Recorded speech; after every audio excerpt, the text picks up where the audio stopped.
Este el aton mga ingredientes. So una, el aton gulaman kay buko pandan flavor, slice or cut into strips.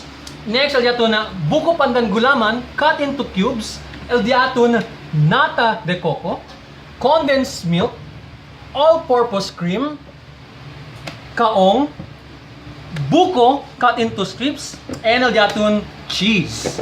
So, ready ito mga kamags, asay kung ito buko pandan salad recipe. Saka lang kita ito na kutsara and man start nesta ito mga ingredientes.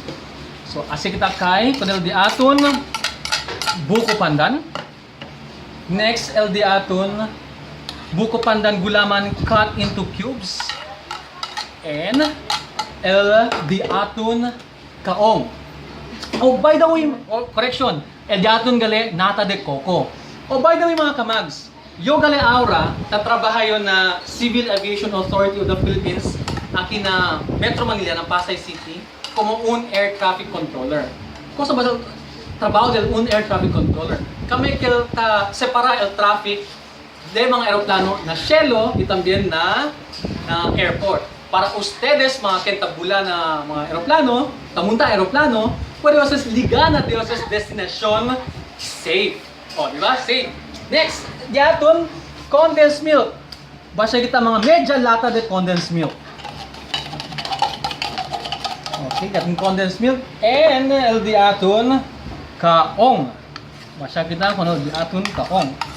So, ustedes cuidado si quieren ustedes mucho kaong, mucho nata de coco, ustedes cuidado.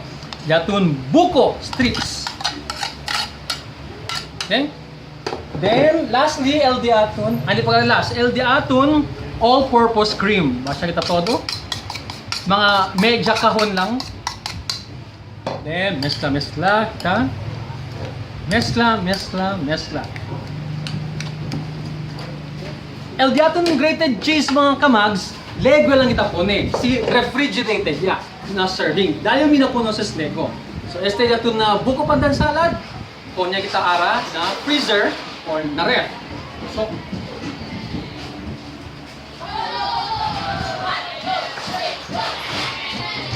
yatong buko pandan salad, yatong freezer. Yamon freezer na kenda. Binangkat.